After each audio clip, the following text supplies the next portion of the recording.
Should I just introduce myself? Yeah, that would be great. Okay.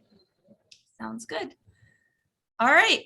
Hi, everybody. My name is Michelle Finn. I work at the Central Library downtown on South Avenue at the corner of South and Broad Street.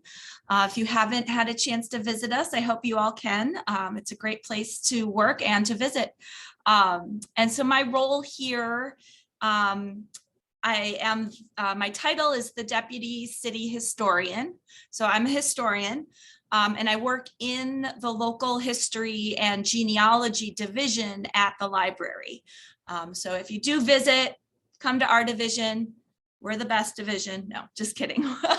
But do come visit us. There's a lot in our division that focuses on the history of this area, not just Rochester, but the land, the Genesee Valley that surrounds it. And we also do a lot of family history research. So the people and places and events that make up this community that we are now living in. And so if you want to learn more about that, come visit us. So today, my presentation is about some early Rochester nicknames and the reason we got those nicknames. So hopefully by the end of my talk, you will have a better sense of why were we called the Flower City, spelled once upon a time, it was spelled F-L-O-U-R. And then today you might have heard us referred to as the Flower City, but it's spelled differently. Today we spell it F-L-O-W-E-R. And so this slide kind of illustrates those two kinds of flowers. And the words are homonyms, meaning they sound the same, but they have very different meanings and they refer to very different things. So we're going to unpack why was Rochester once called the Flower City, F-L-O-U-R, and now the Flower City, F-L-O-W-E-R. So we have to go back to the beginning to tell this story, and the beginning in this situation of European settlement. So we know that wasn't the actual beginning of people in the area, but it's the beginning of development of the area into what we now know of as the city of Rochester. So back before the American Revolution, the area we are living in now was under British rule. So we were American colonies. And again, I'm not necessarily going to point out every vocabulary word, but you should have your sheet with you. So if I say a word that is not on the sheet and you want to know the meaning, just stop me and I'll be happy to go over that. So the British had told the colonists they weren't allowed to settle past a certain line. So on this slide, this proclamation line of 1763, and the kind of dark salmon color, dark pink, was the only area that the colonists were limited to living in. And there were some reasons for that.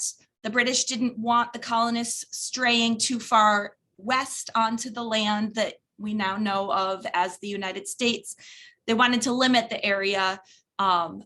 It was the settlement of Native Americans and French settlers were living west of that line, and the British didn't want to get into entanglements with those groups. They also didn't want the colonists straying too far away from them. So you can kind of see over here, this green section represents that same area, and the British are over here across the ocean.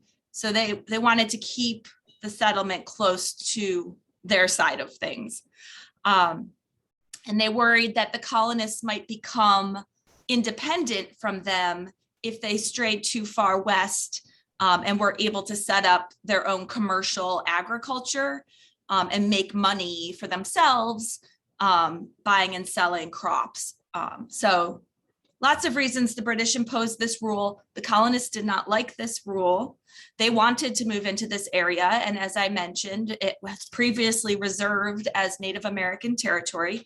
In our area in New York, in Western New York. That was the Seneca Nation that was here first. And land-hungry colonists wanted to move into that area. And after the American Revolution, the British could no longer stop them from How are doing you? so. Hey, Don. Hi, Jean. I want to know that. Sarah, Did you fill out the application? yet? Quinn, are you asking a question? Quinn? No, no. Okay. Sorry. No, it's okay. okay, no problem. So after the American Revolution, there were these two gentlemen. They were known as land speculators, and that term refers to somebody who buys land, not with the intention of necessarily living there, but just to own it so that they expect the value will at some point increase and then they can sell it and make a profit. So that's what these two gentlemen were doing. Their names were Oliver Phelps and Nathaniel Gorham. So those are the last names here, Phelps and Gorham. And they bought the land you see represented on this map. And again, it was land recognized as belonging to the Seneca. And so they bought the rights to purchase it from the Seneca. So you see Lake Ontario up north at the top of the map. This line all the way at the bottom represents the Pennsylvania border. And then the Genesee River would be on the west. And it extends all the way into the Finger Lakes just past Seneca Lake. So it's a pretty big tract of land that they purchased, and with the idea of selling it off to others and making a profit. Part of the agreement in buying this land was that they would set aside a spot in the territory that they're buying for development of a grist mill. So a grist mill is a building, it's basically a factory, a place where grain, you can bring things like wheat or corn, and it gets ground down into a flour. So this it made the deal a little better for the Seneca, because the Seneca could benefit from a grist mill in the area too. They had these crops, they could bring them, have them ground down to flour, and then the Seneca could engage in trade. So that was part of the deal. So the Phelps and Gorham sold a spot of this land to a man named Ebenezer Allen. And so here's his name at the top. Oops, sorry. I don't know if that bar just came down in his block. There it goes. So he was known as Indian Allen. He was a frontiersman. He already lived in the area. He was sort of lived off the land, very capable, had his family out here, sort of lived isolated by himself. He was given land. Basically, I'm looking at the spot right across the river from the building I'm in right now. So downtown, what became downtown Rochester was where Ebenezer Allen was given land, and he was the one who was tasked with the job of creating this mill that was in the agreement. So he built two mills. First, he built a sawmill, which processes wood into lumber so you can build buildings. And then he built the grist mill. And so this map shows roughly where that was. And so I am currently right about here where it says 3 feet. That's about where the library stands today. So he was just across the river from that area. And that's where he had his mills with his place he and his family lived, and outhouses and things that they just to sort of sustain their living there. So he was the first resident, the first permanent, well, not permanent, but settled resident in the area. So the Seneca were not actually living in this particular area. They were in places a bit farther out, like Ganondagan, Geneseo, Geneva, Irondequoit, Scottsville. So there were other settlements in the general area, but as far as what became Rochester, Ebenezer Allen and his family were the first settlers here. And this picture gives you some sense of what it looked like. So no buildings, no, lots of trees. It was basically the wilderness and a forest. So when he got here, this was sort of what his environment looked like. I want to pause and give people an opportunity if there are any questions. I had a random question. Sure. Is Camp Gorham named after Gorham as I don't know for land? sure, but I mean, that is yes, this whole area is, that is a very likely connection. I don't know of a different Gorham it would be referring to. So. Yeah, when I heard the name, I was like, I wonder if it's connected. Awesome. That's a great research question. Come down and check it out. I'm sure we have the answer somewhere in our resources here. Thank you. Okay. So Ebenezer Allen, he's very hopeful. He thinks his mills are going to make him some money, that he's going to be successful settling in this area with his family. He was not. Unfortunately, it just didn't take off the way he had hoped.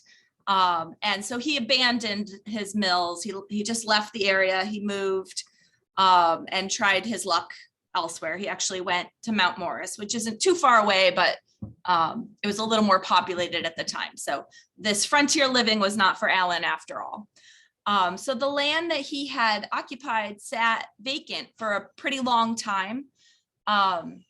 There was a company in charge of it, but nothing was really happening until the early 1800s. So for those of you who like to know about dates, Ebenezer Allen came to the area around 1790 and left around 1791. So he was really here for just a couple years. And it was about 13 years later, so early 1800s, that people revisited what he had abandoned. And so again, land speculators, gentlemen looking to make money by buying vacant land that they hope could be developed and they could sell later for a profit. So these three gentlemen who were interested in doing this came from Maryland, and their names were Charles Carroll, William Fitzhugh, and Nathaniel Rochester.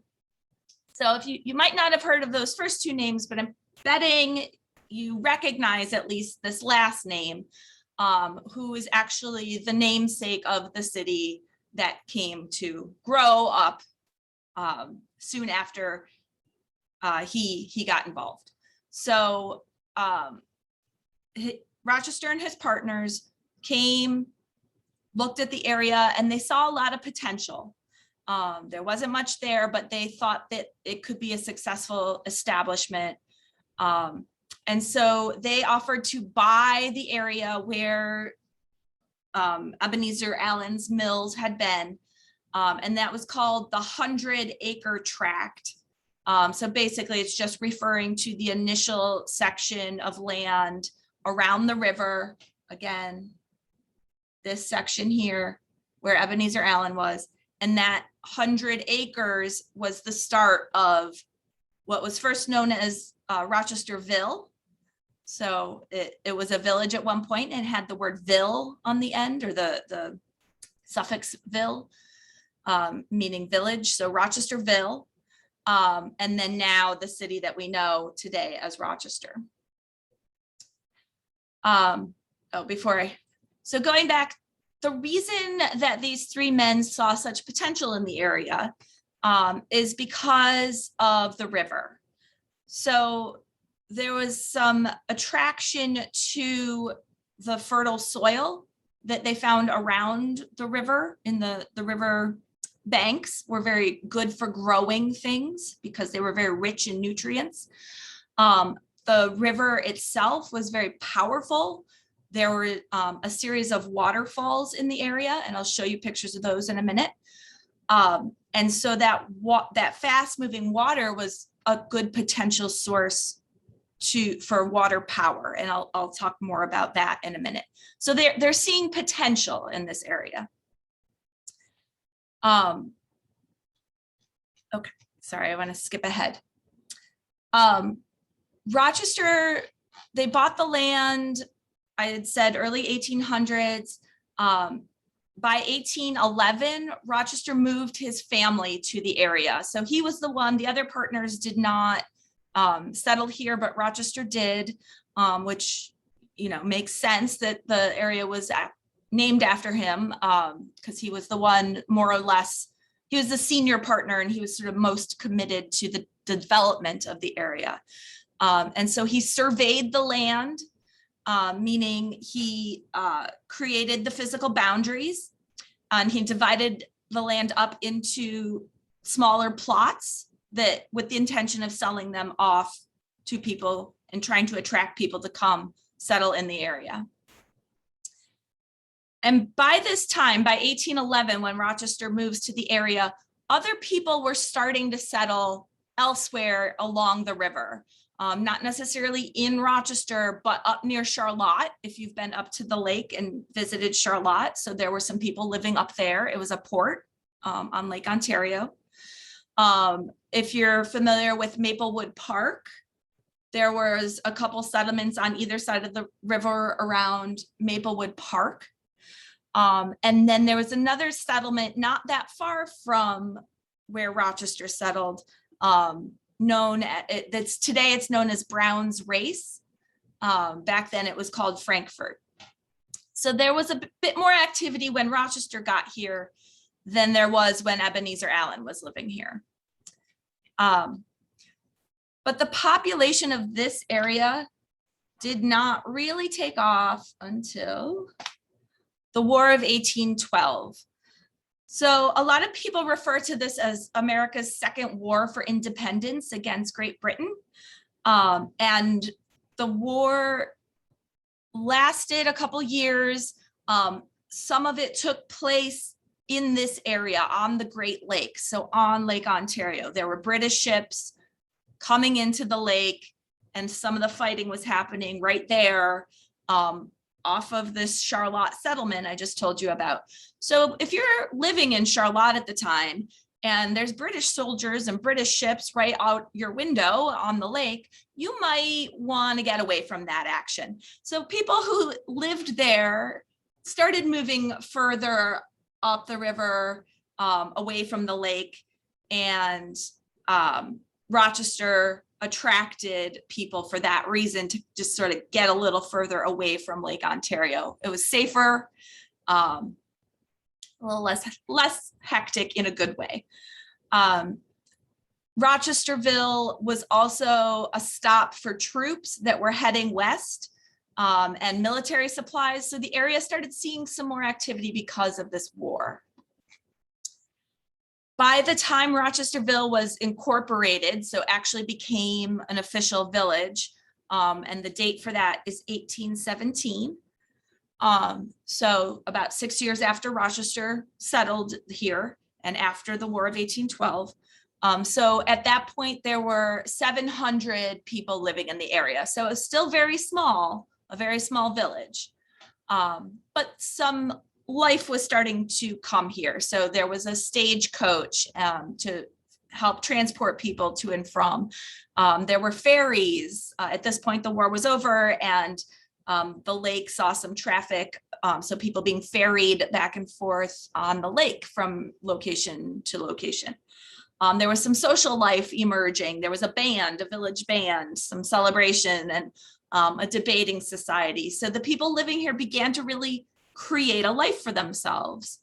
The thing that really created the biggest population boom was the Erie Canal. So all of this growth up until the Erie Canal was built was kind of slow. But in 1823, the Erie Canal, which is a man or human-made, mostly men, and they used mules and horses. So man-made, animal-made waterway that was dug by hand. And it stretches, or the original one stretched 363 miles all the way across from east to west, across New York State.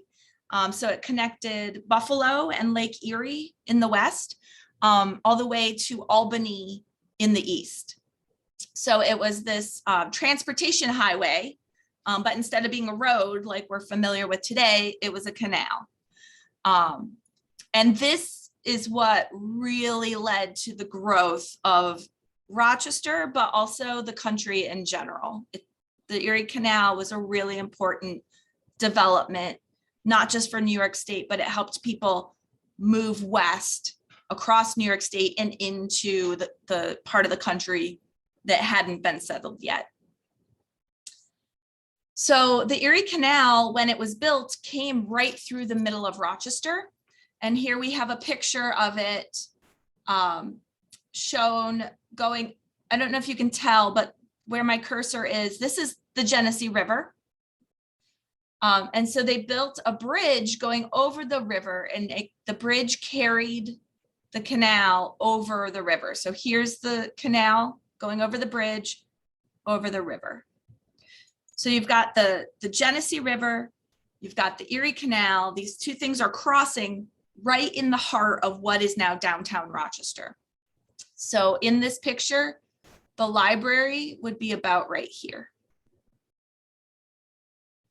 So this is two really significant pieces of water converging and that cross intersection is why Rochester developed where it did and as fast as it did. So the Erie Canal, as I said, the part that came through Rochester opened in 1823. The whole thing was done 2 years later in 1825. And at that point, Rochester's population exploded. It multiplied 4 times. So it got 4 times bigger within just 10 years. So the growth had been really slow, and then all of a sudden it was really fast. So people were coming in, settling here, staying here. And so that enabled the village to become a city. So the city established itself in 1834. So essentially 10 years after the opening of the Erie Canal. And at that point, the population just kept growing. I mentioned before, when it was a village, it was founded with about 700 people. By the middle of the 1800s, there are about 50,000 people living here. So just incredible, crazy, fast growth of people. So this is 1868. So again, just 45 years. I'm not a mathematician, but yes, I think that's about right. So we've got 1823. This is the depiction of the area. So there's something going on, but not a lot. Ooh. In just a few decades, this is what it looks like. There's a lot of buildings. It looks like a city in a way that it did not look before. So these slides are a real good visual depiction. And here is that canal going over the river. So I'm going to stop there. Are there any questions about this?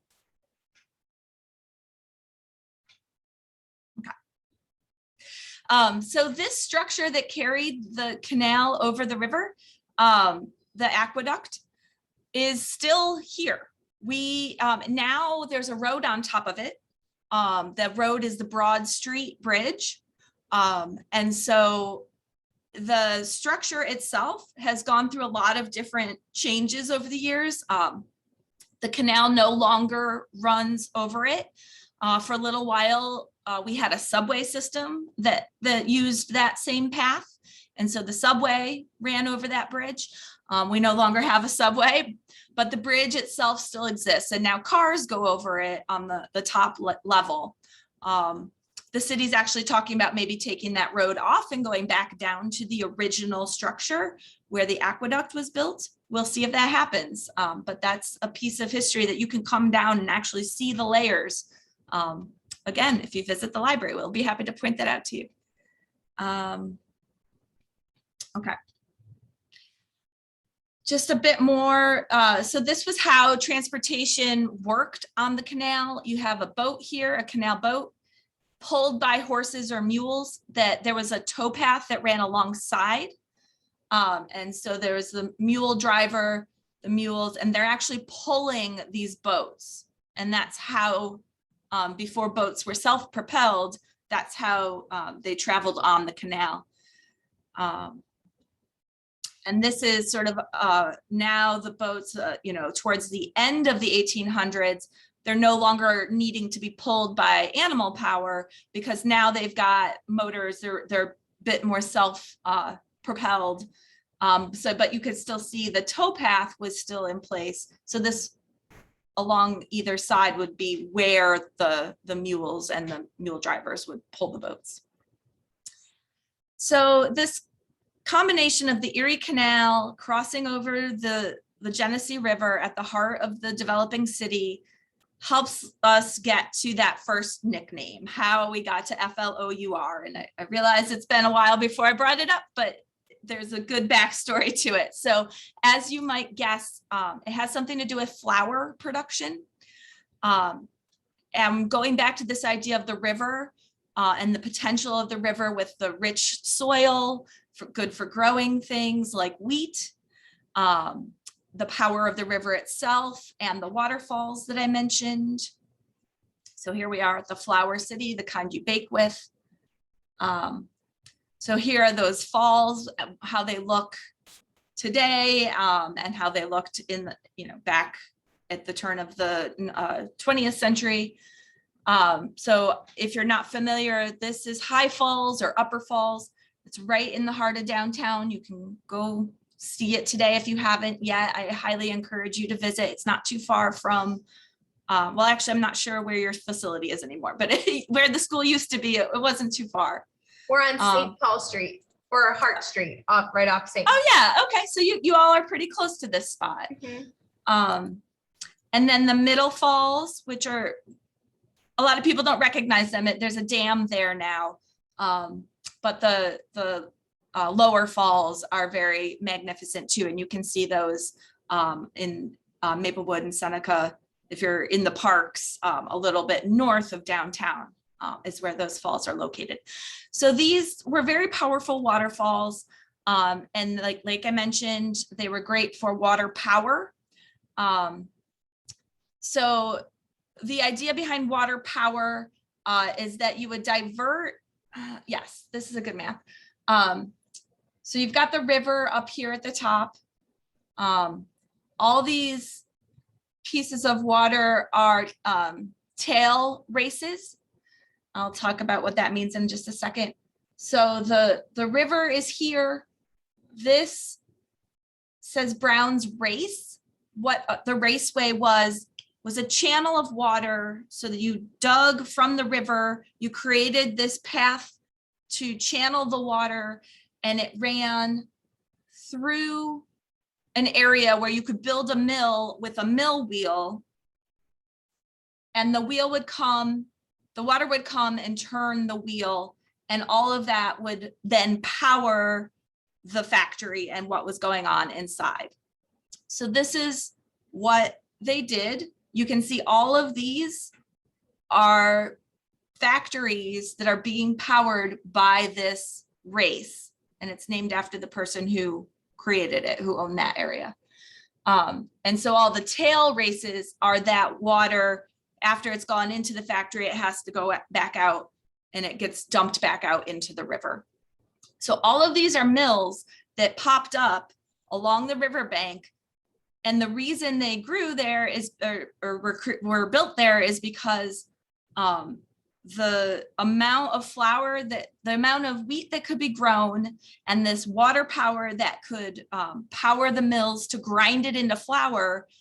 And now there's all these people and a way on the Erie Canal transport that flour back and forth, east and west, became a very successful, very profitable business. And so a lot of mill operators set up their business in the area. And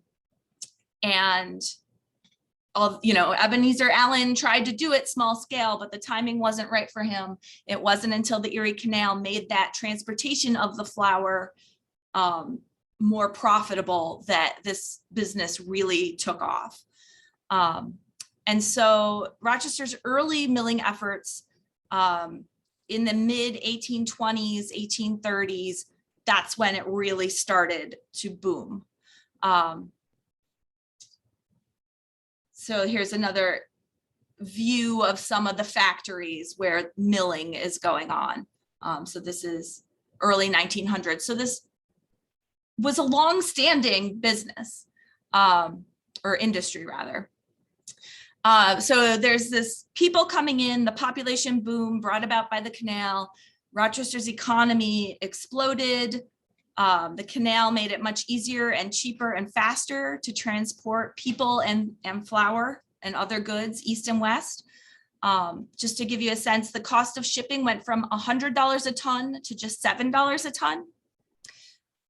So it became much more affordable to get involved in this. And it wasn't just going to people in the state, east and west in New York State. Once it got to Albany, it could get on the Hudson River, go on a ocean sailing vessel across over to Europe. And Queen Victoria in England was very particular and would only eat cakes made with Rochester flour. Our reputation, it wasn't just the quantity that we were producing, but also the quality. It was widely recognized worldwide as Rochester was the #1 producer of high quality flour. So the height of production was in the 1850s. And we were making more flour than any other place in the entire world. And so then that led to other industries, just activity in general. It was sort of that domino effect of the flour industry so successful.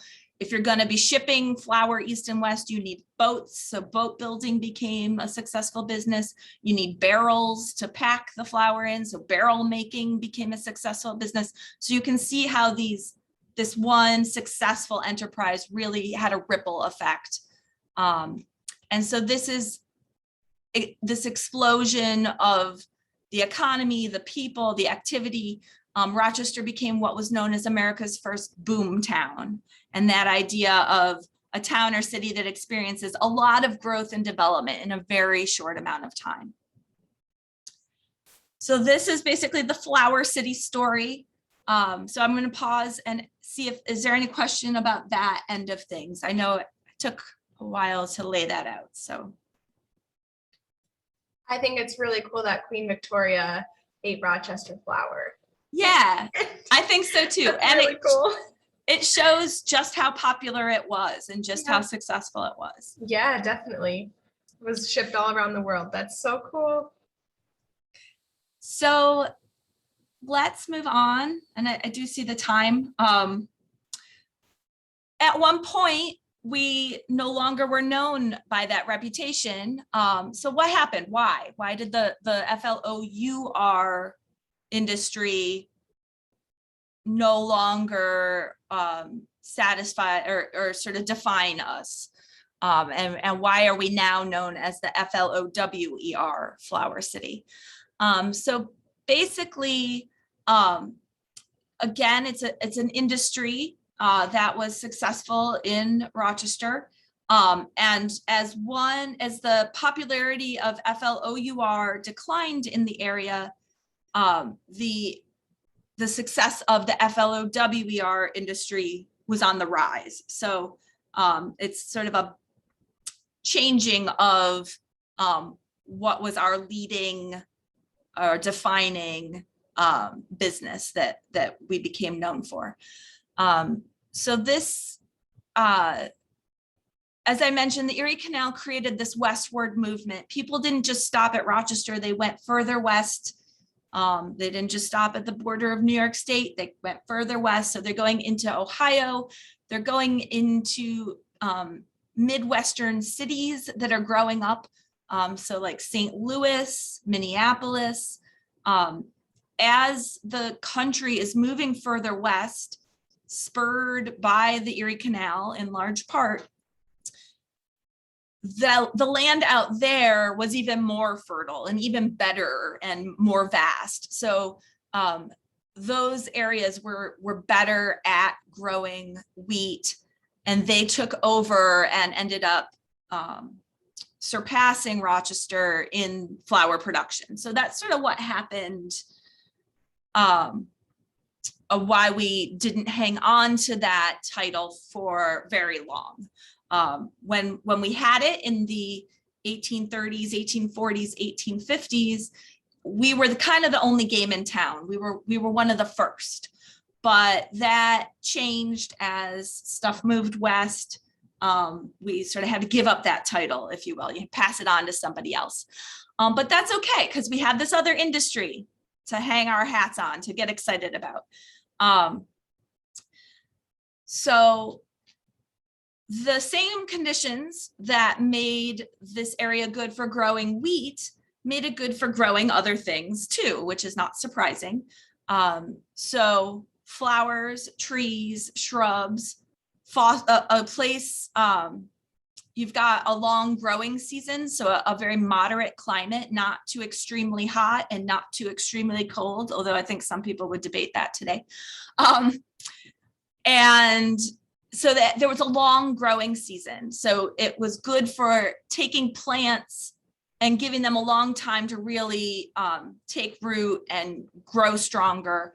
So this ability to grow plants and flowers, trees, etc.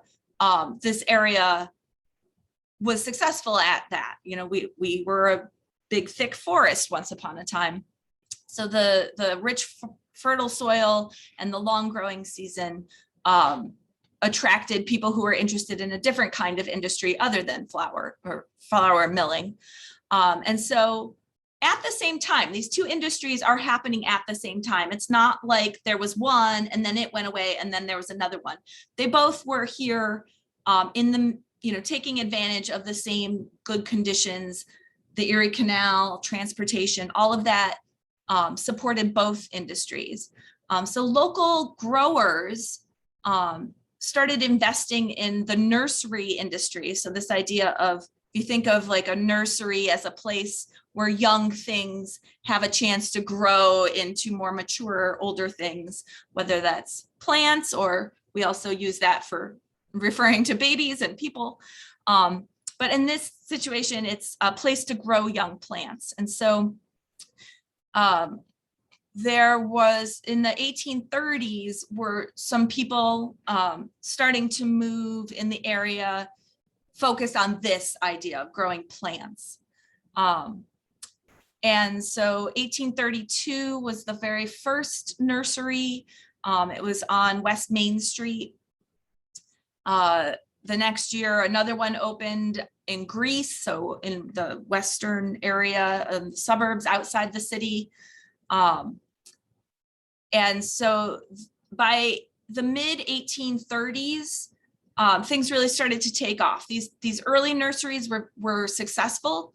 The men who owned them were growing a lot of different varieties of things like apple trees, pear trees, a lot of different fruit bearing trees, as well as sort of different flowers, ornamental trees, food like grapevines, roses. So everything you can think of that was growable, they were experimenting with, and they were doing very well. Two of the most significant names in this area for this industry are these two men that you see here. So George Ellwanger and Patrick Barry. So these guys started the Mount Hope nurseries and gardens along Mount Hope Avenue. Today, it's roughly across from where Mount Hope Cemetery is. By 1850, their nursery, this is the offices, was the biggest in the country, and it gained a worldwide reputation. Very high quality stock. Again, a variety of different kinds of things that they were growing. So fruit trees, decorative trees, shade trees, different bushes, shrubs, flowers. Ellwanger was known as the great American authority on the rose. So he developed over 400 different kinds of tea roses. So they really got obsessed kind of with growing and perfecting this art of creating these really thriving, healthy plants of all sorts of varieties. And this wasn't just a way to make money, it really fundamentally changed the way the city looked. So if you think of Mount Hope Cemetery, if you've ever been there, it's very park-like. It's got a lot of trees, it's got a lot of bushes. You go in and you feel like you're in a park.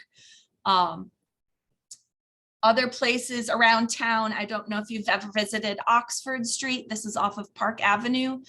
But you've got this beautiful, these are magnolia trees that bloom in the spring. And so you've got this beautiful tree-lined street. Not every city looked like this in the mid-19th century, but this flower industry was financially, economically successful for the city, but also aesthetically or visually pleasing. It changed the way the city looked as well.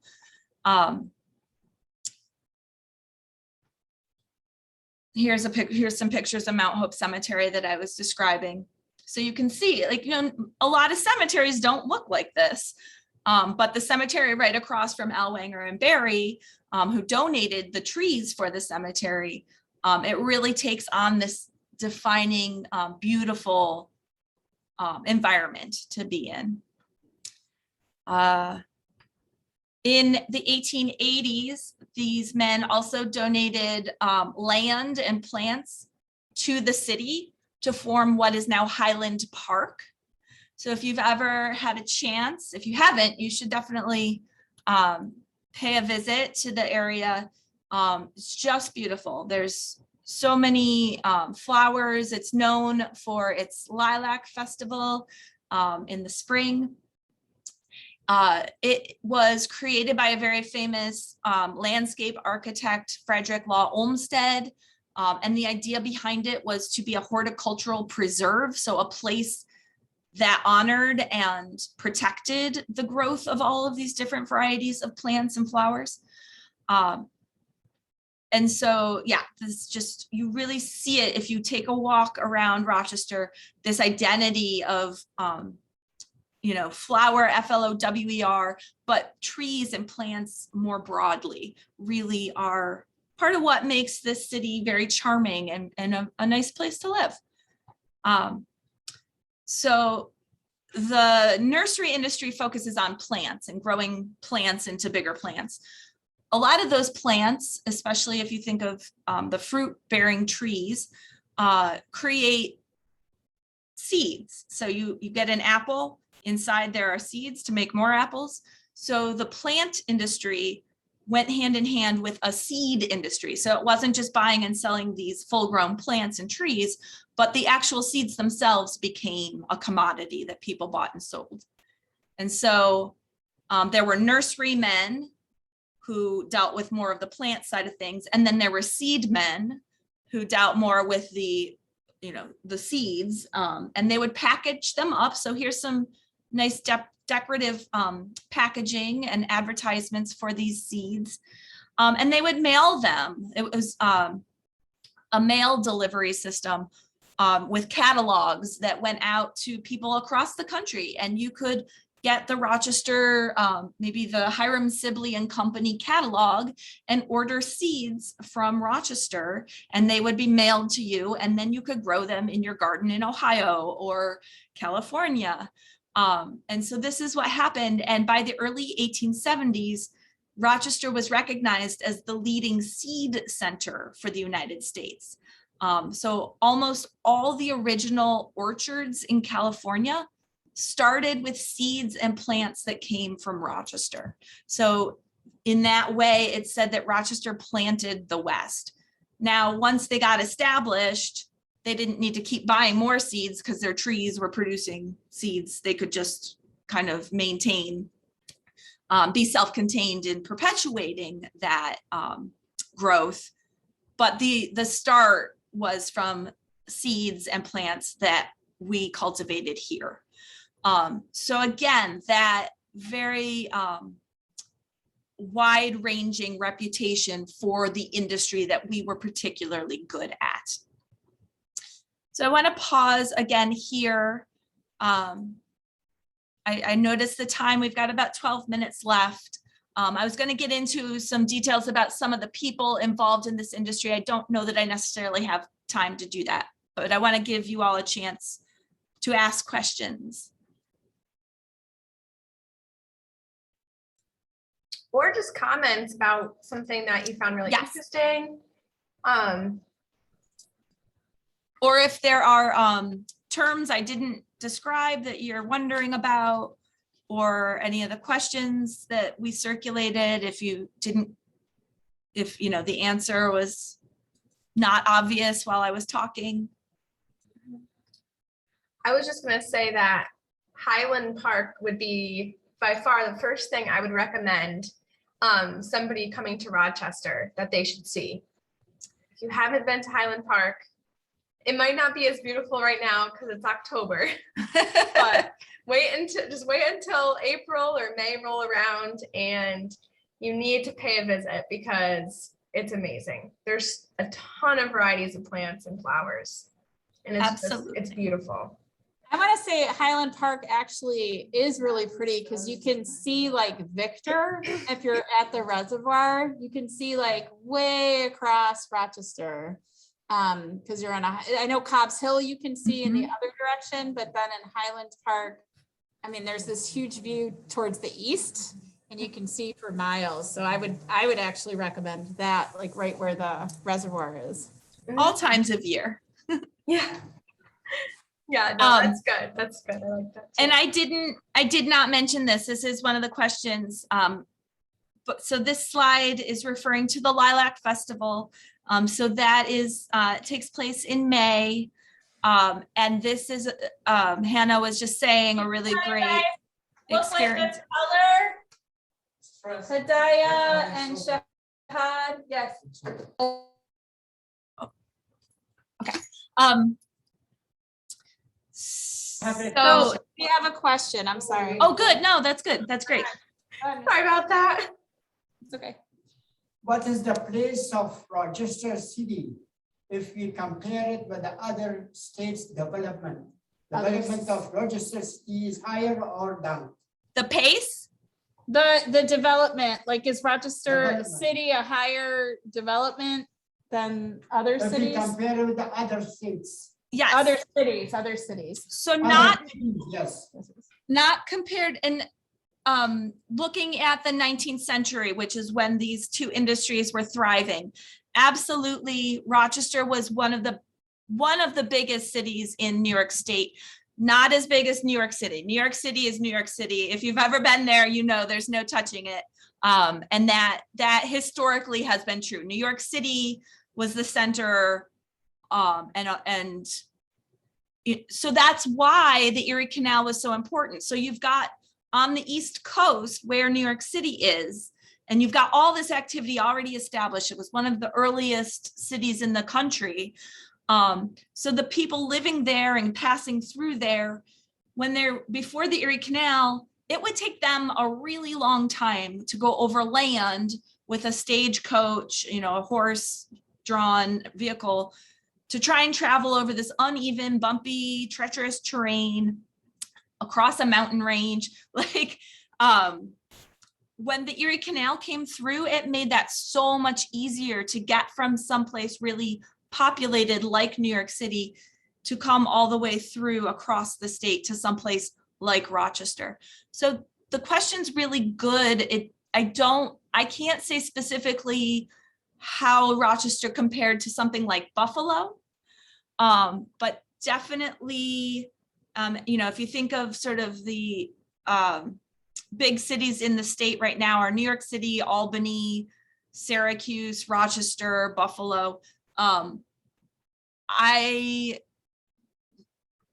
like the growth of Rochester was a lot more rapid than the growth of these other big cities.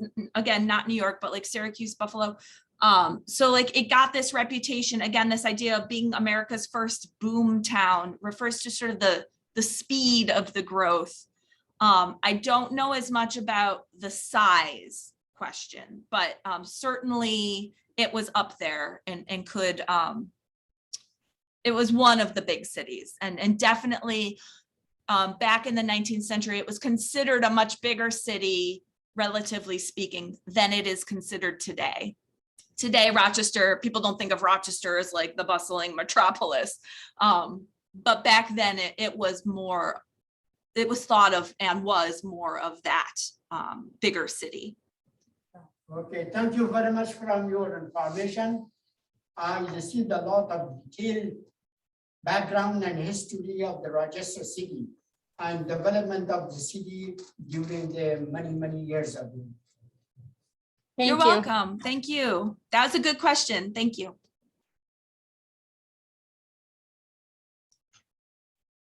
I was just gonna say, I mean, I've learned so much, and I've been here around Rochester for 4 years. So this was amazing. Thank you so good. much, Michelle. You're welcome. And my pleasure. I wish I could see you all and interact with you a bit more. This is a little strange, but I know you're out there and I appreciate you joining today. And I hope maybe in the future when things are a little safer for everybody. But I love Rochester. I hope you all come to love it too. There's a lot here, a lot to offer. So definitely get out and explore as much as you can. And again, the library, come visit us. Yeah. And you're located, your building, you're at the Central Library, Mhm. correct? And that is Yep. on what street again? So there's two buildings across the street from each other. We're both, the address is 115 South Avenue.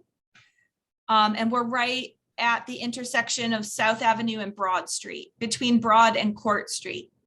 Okay. Well, that's really good to know. Yeah, you guys could go and pay Michelle a visit maybe in her wing of the library. Yeah, so I'm in the old building. So, okay. All right, that's great. Good to know. Well, we appreciate it. If nobody else has anything you'd like to say, we can just say a nice goodbye to Michelle and wrap up for today.